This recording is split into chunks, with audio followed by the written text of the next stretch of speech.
Ahora sí, después del informe, presentamos a los invitados del día de hoy. Jorge Colina, economista de IDESA. Santiago Sanz Valiente, consultor impositivo. Bueno, ahora sí avanzamos. Gracias, Jorge, por estar aquí. Santiago. ¿Qué tal, Martín? Bueno, el tema ahora, la pelota se pasó al Congreso, digamos. Este tema de la segmentación, ¿es el camino, digamos? ¿Es el alivio? ¿Puede ser el alivio para el sector? A mi juicio no. A mi juicio el tema de la segmentación puede tener importantes problemas, me parece, para su implementación. Puede continuar sin ser justo esta metodología de exigencia de impuestos sin determinar con exactitud cuál es la capacidad contributiva de cada contribuyente. O sea, Sí. venimos insistiendo, y creo que hay motivos para ello, de que el impuesto a las ganancias es el impuesto que corresponda, Claro. ya sea que se aplique un impuesto adicional o lo que sea, pero el La grave problema que tienen las retenciones es que han sido declaradas como impuesto. Sí. Tienen que cumplir los requisitos de los impuestos. Y el principal requisito impositivo, más allá de su costado extrafiscal, es la capacidad contributiva. Y para medir la capacidad contributiva hay que contemplar los costos, obviamente. Claro. Todos los productores tienen costos diferentes. Yo medido en cantidad de hectáreas o medido en cantidad de toneladas y además Sí. esas escalas que se arman, que una vez que se supera determinado límite ya se pierde el beneficio de la escala Sí. anterior, es lo mismo que pasó con el problema de Machinea, es decir, que de hecho fue criticado durante tantos años y finalmente se derogó. Sí. Es decir, yo no veo que esa sea la solución. Desde mi punto de vista, las retenciones como terrible impuesto a los ingresos Sí. hace perder ingresos de coparticipación porque baja las bases de los impuestos, Bueno, la soja esencialmente ahora de ganancias dicen, y de IVA. la soja se coparticipa un 30% ahora con el fondo. No, bueno, pero primero que es nada más que la soja y el producto derivado. Sí. Pero además de que la propia Constitución Nacional establece que los derechos de exportación no son coparticipables. Claro, seguro. O sea, como instrumento en sí de recaudación, automáticamente erosiona el resto de los impuestos que sí son coparticipables, naturalmente Claro, coparticipables. claro. Jorge, ¿qué impacto fiscal puede tener esto? Es decir, 700 toneladas para arriba sí, 700 toneladas para abajo no, retenciones un 20-25% para la soja. ¿Cuál sería el impacto, digamos, en lo fiscal para el país en este momento? Es difícil medir el tema de cuál sería el impacto de una segmentación de quita, alícuota y además sobre un producto específico, porque están actuando muchos factores. Las retenciones han caído el 20% Sí. en lo que es los primeros 6 meses del 2009 respecto a los primeros 6 meses del 2008. Sí. Pero allí se conjuga el tema de la caída en el precio del petróleo, la caída no solo en los, digamos, en los niveles de retenciones, sino de producción de Seguro, cereales seguro. y también el tema de soja. Sí. Lo que sí creo es que se está enfocando muy mal el problema. O sea, se está diciendo, no bajamos las retenciones porque no tenemos con qué reemplazar la plata. Está mal pensado Claro, eso. Porque el gobierno en realidad dice eso. Si yo no te cobro a vos, ¿a quién le saco la plata? ¿O de dónde saco? ¿no? Claro, pero lo que pasa es que primero hay que producir. Y una vez que se produce, el Estado tiene de dónde recaudar. Las retenciones hoy, en las actuales condiciones que tiene la producción y Sí. los precios, se han convertido en una barrera a la producción. Entonces, estamos directamente haciendo una exsanción ya casi sobre el patrimonio de un productor. Lo que tenemos que hacer es bajar eso, restablecer la producción y allí va a haber más recursos. Posiblemente no de retenciones, pero sí de ganancia, de IVA. Claro, claro. Bueno, este es el mensaje del campo, ¿no? El tema que estamos más cerca, me parece, de que el campo se banque la continuidad de las retenciones y no que el gobierno se banque un par de meses hasta volver el ciclo productivo, me parece. Sería importante que sea también el mensaje del Congreso, porque el Congreso son los que nos representan, digamos, a la sociedad. Y la verdad es que este problema no es un problema del campo, es un problema de la sociedad. Si al campo le va mal, al resto de digamos, las actividades urbanas no le va a ir bien. Claro. Y los diputados, digamos, y los senadores deberían tener presente esto. Una economía que no produce no puede cobrar impuestos. Y una economía estancada, cuando cobra impuestos, está haciendo extensiones sobre el patrimonio directamente. Esto lo hemos visto ya sobre el final de la década del 90 y parece que no estamos aprendiendo de la lección. Claro. Santiago, y digamos, aquellos que están diciendo, hay legisladores, digamos, que ponen en atención también este tema, no desfinanciemos al Estado, no desfinanciemos al gobierno porque vamos mal, digamos. ¿Es la postura válida también, digamos, como dice Jorge, es decir, tener en cuenta de dónde sale este dinero que vamos a achicarlo por la segmentación? A ver, yo coincido totalmente con lo que dice Jorge respecto de la necesidad de primero producir para aplicar impuestos. Donde no hay riqueza no se puede aplicar impuestos. Ese es el camino natural, digamos, debería ser. El problema es de base. Es decir, la estructura tributaria requiere cambios, y cambios esenciales. Sí. Hay demasiados impuestos distorsivos que están afectando al productor y al resto de la economía en su conjunto, de todo lo que es el desarrollo de actividades productivas. Sí. En ese sentido, es indispensable generar incentivos para producir en lugar de aplicar impuestos distorsivos. A mí lo que siempre me preocupa es que yo veo que se habla de la comparación como una excelente noticia cuando la recaudación ha aumentado. Sí. Está bien, puede ser muy bueno, pero depende de qué impuestos provenga esa recaudación, porque puede estar erosionando el desarrollo económico. Entonces, creo que es fundamental hacer un análisis profundo de la estructura tributaria, ver qué impuestos se pueden modificar. Ahora, Santiago, la mesa de enlace está proponiendo la segmentación, o sea que ellos tampoco lo tienen muy claro, entonces, o... No me tires en contra de la mesa de enlace, pero lo cierto es que yo no sé qué nivel de análisis... Es la propuesta, digamos, que consensuó. Para mí yo creo que va a haber algún problema operativo en el desarrollo de la segmentación, aparte de que creo que de todas maneras no termina siendo justo. Claro. Porque ellos consideran también el impuesto a la ganancia después de las 700 toneladas, ¿no? O sea, más o menos lo que vos estás el pago a cuenta que pretende, creo que es un enjuague peligroso, utilizar como pago a cuenta las retenciones. Sí. Creo que esto debiera dar certidumbre también, porque aquel que entonces supera por alguna tonelada la escala queda fuera del beneficio de la reducción de la... Yo no lo comparto, es decir, creo que hay que hacer un cronograma importante de reducción y plantear de acá a X cantidad de años terminar con esto, porque esencialmente las retenciones podían tener el beneficio o la, digamos, la razonabilidad de su aplicación al momento del cambio con la debacle del año 2002. Claro. Pero hoy por hoy, con un índice de precios mismo, vos fíjate que el IPIM, el índice de precios industriales mayoristas, está arriba del 200%, Martín. Claro. Entonces, en realidad, el dólar a 3.80 no es tampoco para las exportaciones justificado aplicarle una reducción efectiva de lo que recibe el productor en términos de dólar. Yo creo que hay muchos problemas desde esta óptica. Sí, ¿no? seguro. Jorge, ¿y cuáles son los datos reales, digamos, con respecto a la situación del gobierno con los fondos, digamos? Porque, bueno, el ministro de Economía hace pocos días dijo, no es tan grave, minimizó este tema de los fondos, digamos, de que está, digamos, fuerte todavía el país. ¿Qué datos tienen ustedes con respecto a esta cintura económica de la Argentina hoy, digamos? Son los mismos datos de la FIP que salen de la página de internet, lo que sí tenemos otro enfoque.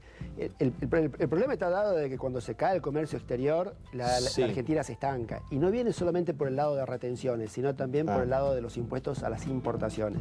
Las importaciones contribuyen más que las retenciones, porque la importación paga aranceles, más un IVA pleno, un IVA de 21%.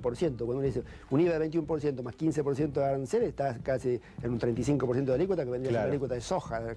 Claro. Cuando uno mira la recaudación, uno observa, IVA subió apenas un 6%, pero lo que pasó es, IVA en actividades internas donde hay mucha inflación aumentó un 30%. Claro. Y el IVA de las importaciones disminuyó un 30% y eso lo compensó.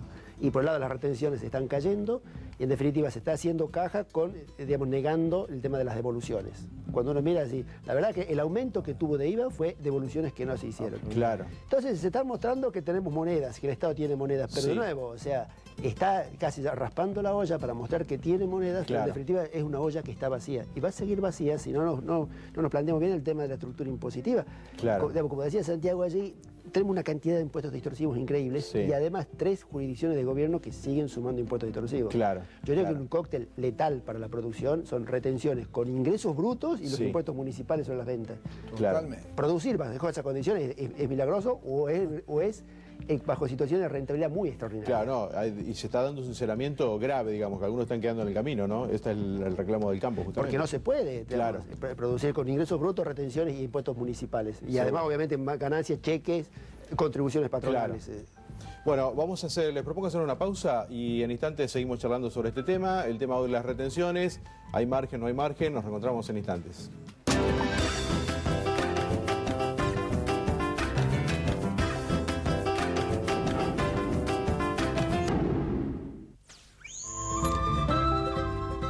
Seguimos compartiendo este Infocampo de este domingo, Infocampo Debate como todos los fines de semana. El tema retenciones, lo que se está discutiendo en este momento en el Congreso de la Nación, un debate que se va a profundizar en los próximos días. Nos está acompañando en este caso Jorge Colina, economista de IDESA, y Santiago Sanz Valiente, consultor impositivo. Bueno, Santiago, parece que para el gobierno es más fácil, digamos, cobrar a través de las retenciones de manera compulsiva y no por las vías normales, digamos, ganancias y el resto.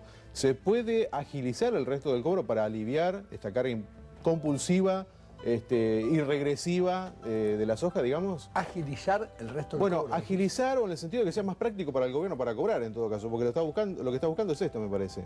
Bueno, obviamente la practicidad de las retenciones para ello es fatal, claro, sí. Fatalmente sencillo. Claro. Realmente lo que es también terriblemente injusto, que es lo que venimos hablando. Sí. Una de las cuestiones que yo veo como de importante injusticia, más allá de ser un impuesto a los ingresos, que aplicado a una actividad absolutamente cíclica como es el agro, ellos llaman rentas extraordinarias. Primero que son ingresos que se producen en un determinado momento, pero fíjate que una vez que se aplica la retención no se devuelve. Entonces, si yo al año siguiente tuve seca y al otro tuve inundaciones y tuve determinados quebrantos, yo no voy a poder compensar lo que pagué. Mientras que en el impuesto a las ganancias, en ese sentido, un quebranto producido se traslada a los 5 años siguientes. Más allá de que hoy esté la distorsión de que no se actualiza y una serie de cuestiones. Pero realmente el problema en ese sentido creo que es gravísimo para una actividad donde es absolutamente cíclica. ¿Y cómo se corrige esto entonces? Bueno, no aplicando retenciones. Yo lo que creo que hay que hacer es... No aplicamos. Y con el resto de la carga impositiva el gobierno se puede... Bueno, Jorge te lo va a poder decir, pero en realidad yo creo que acá lo que hay que hacer es lograr un incentivo a la reinversión. Hoy hablábamos con Jorge del tema de Chile, ¿no? Claro. Que premia al que reinvierte. Entonces, realmente hay una alícuota mucho menor por los fondos que no salen de la empresa, que se ganan, pero se reinvierten para desarrollar la actividad, que aquellos que salen en concepto de dividendos o la cuestión que sea. ¿Cómo se corrige, Jorge? ¿O cuál es el camino para aliviar todo esto? ¿Cómo debería funcionar una economía? El productor tiene que emplear gente, tiene que contratar insumos, tiene que producir, y una vez que termina su producción, sacar a cuenta, es decir, cuál fue la ganancia, y en función de eso un pedazo grande va para el Estado.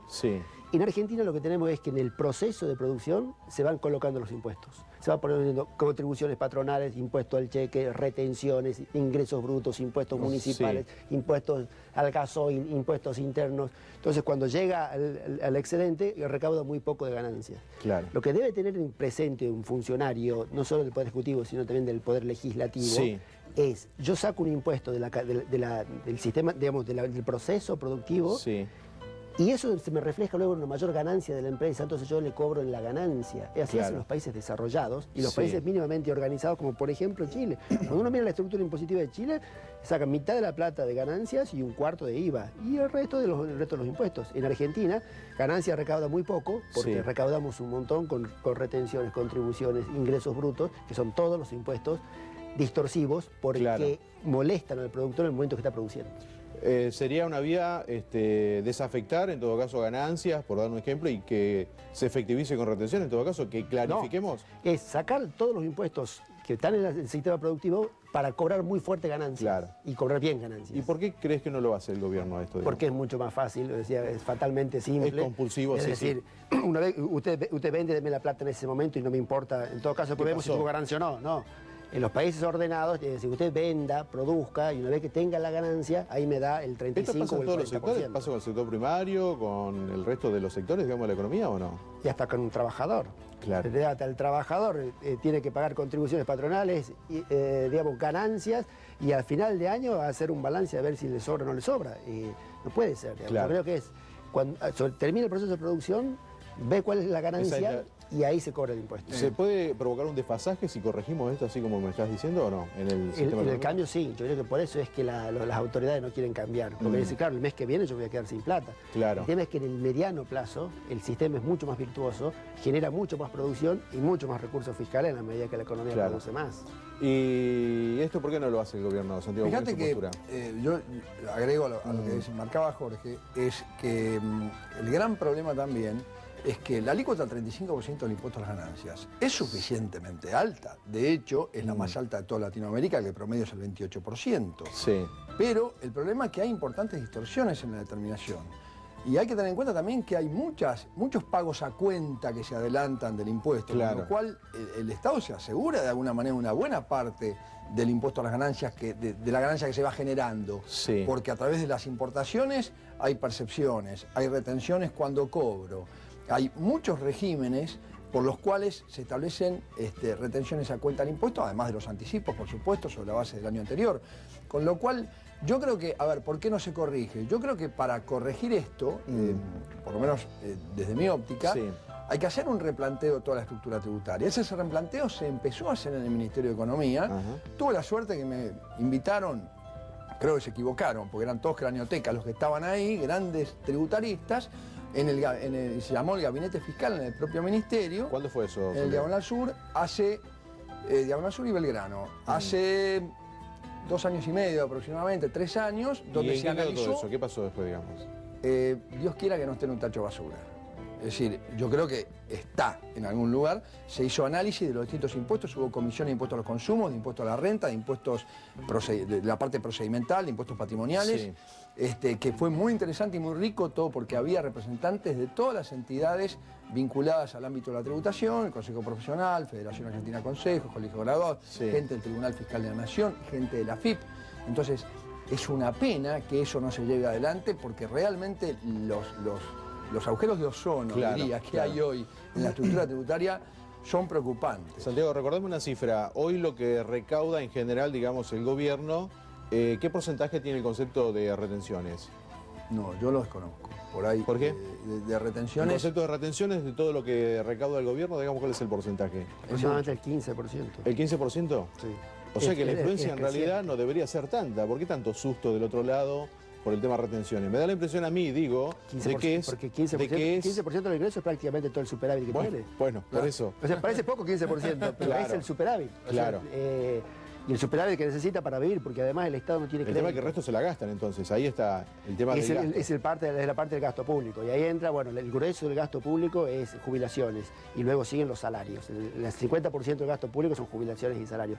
Inflexible a la baja y que crece con la inflación. Claro. Y por el otro lado luego tiene transferencias, que van desde asignaciones familiares, plagiajes, todas estas cosas, hasta las transferencias más cuestionadas de todas, que son las de los subsidios. Exacto. Es decir, pongo una retención, pongo una prohibición, pongo una regulación que no deja producir, pero después compenso con un subsidio. Claro. Ahí mismo es, en la medida que dejemos producir a la economía, vamos a necesitar menos subsidios. Totalmente.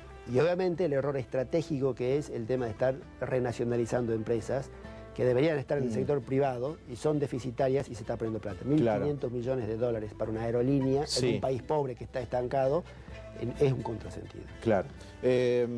Santiago, el tema blanqueo de capitales, fuga también de capitales, ¿cómo influye en todo este escenario? Yo quiero aclarar un comentario de Jorge Sí. recién. Yo creo que es un país rico que han logrado que se transforme en un país pobre, ¿no? Empobrecieron. Es triste, Claro. es triste porque podríamos estar entre los primeros del mundo. Mira. Creo que el tema de blanqueo de capitales, bueno, ha recibido Este tema del blanqueo, recientemente... perdón. Este tema del blanqueo, ¿fue al agro algo? Sí, es que vino, digo, ¿no? Mi opinión es que creo que, y creo que es bastante generalizado también, es cuestión de comprobarlo, Sí. el agro es, y el hombre de campo en general, más allá de la cantidad de hectáreas que tenga, Sí. reinvierte en el país. Claro. Medida número 1. Después, creo que la evasión tan pregonada no es de la magnitud que se habla. De hecho, constantemente, Sí. cuando se habla incluso de los empleados en negro, de los peones, no está Claro, claro. Por el otro lado, hay que plantear la cuestión fiscal de manera de justamente no incentivar a la evasión, ¿no? Sí. En el caso del blanqueo,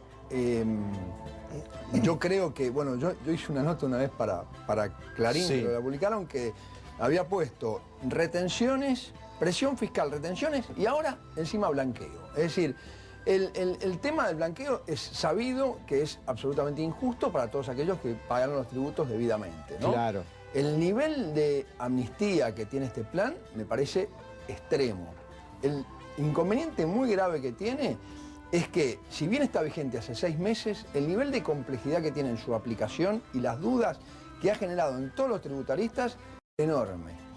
Y encima de eso, para mejor, Sí. en el mes de mayo del 2009 se estableció una flexibilización importante a el destino de los fondos, es decir, las inversiones que uno podría llegar a aplicar para que sea viable esos fondos declarados.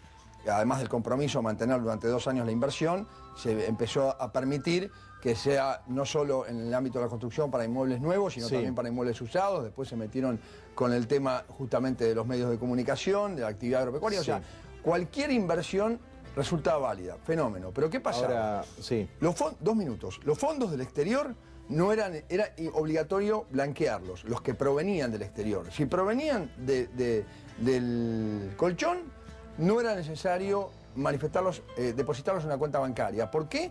Porque las entidades bancarias no habían, digamos, implementado ese tipo de cuentas especiales. Ahora aparece una normativa nueva entre medio de una resolución de 40 páginas Sí. que viene a englobar las distintas resoluciones existentes, una limitación. Hay que depositar los fondos antes del 31 de agosto Claro. del 2009 o salir a comprar urgente un departamento, una inversión, Claro. bienes muebles. No tenemos que ir. Jorge, cortito, 10 segundos. ¿Es verdad que se amesetó este tema de la fuga de capitales ahora? No creo. Sigue, pero se amesetó supuestamente, ¿no? ¿Están así? Sí, pero lo grave es que sigue. El Claro. ejemplo más claro es el tema, se pagaron los bonos 2012, 2.250 millones de dólares, Sí. y no son el 65%, son dólares que se fueron. El otro 35% se colocaron en bonos del Estado en dólares al 20% anual, es decir, una inversión casi especulativa. Entonces no se fugaron porque eran inversiones Sí. especulativos prácticamente. Claro. Bueno, Jorge, gracias por estar aquí. Santiago, Gracias, hasta cada Martín. momento. Nos vamos nosotros, nos reencontramos el fin de semana que viene con otro Infocampo Debate. Gracias, buen día.